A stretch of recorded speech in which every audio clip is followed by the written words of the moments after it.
the most enriching experiences that we can give ourselves.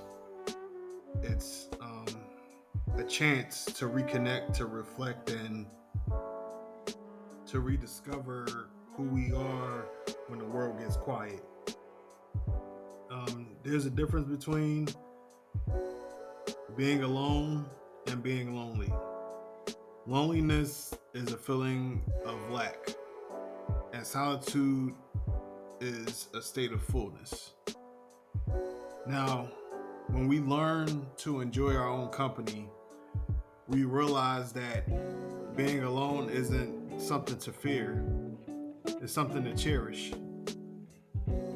Solitude often gets a bad rap. It's seen as something to avoid or something to fix. But what if we saw it differently? What if we viewed it as a gift?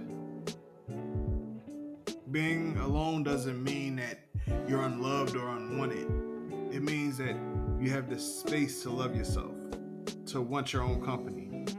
It's about shifting the narrative from I'm alone because no one wants me to I'm alone because I choose to be with myself.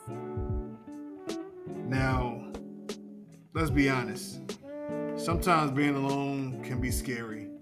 It forces us to face ourselves, to sit with our thoughts, our fears, and our truths. I remember a time when I dreaded being alone.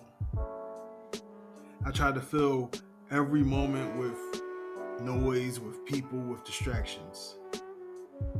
But I've learned that the more that I avoided solitude, the more that I felt disconnected, not only from myself, but from my purpose. And it wasn't until I embraced being alone that I started to feel whole. So now let's answer the question, how do we find peace in being alone? Definitely mindfulness. So this means just practice being present with yourself. Notice your thoughts without judgment.